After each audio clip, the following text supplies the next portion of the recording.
आणि Iran, Israel, America यांच्यामध्ये युद्ध होत आहे. या युद्ध परिस्थितीवरनं आणि भारताच्या भूमिकेवरनं आता स्थानिक पातळीवरच्या नेत्यांमध्ये सुद्धा शाब्दिक चकमक पाहायला मिळते. संजय राऊत, नवनाथ बन एकमेकांवरती कशी टीका करतायत, एकमेकांचे मुद्दे कसे खोडून काढतायत, आपण पाहूया. भारताची पोझिशन जागतिक पातळीवरती आता काहीच नाही. प्रत्येक गोष्ट अमेरिकेला विचारून करावी लागते.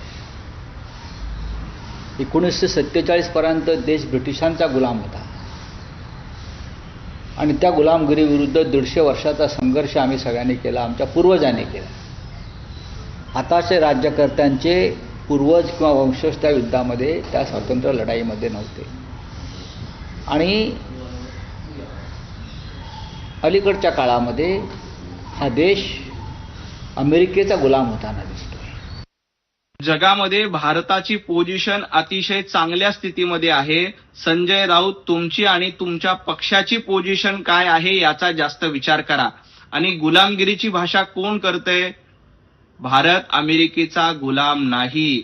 उलट संजय राऊत, तुम्ही सिल्व्हर ओकचे गुलाम आहात. आता उरलेलं आयुष्य सोनिया गांधी आणि राहुल गांधींची गुलामी करण्यामध्ये व्यतीत करतायत आणि तुम्ही पंतप्रधान नरेंद्र मोदीजींवर टीका करता.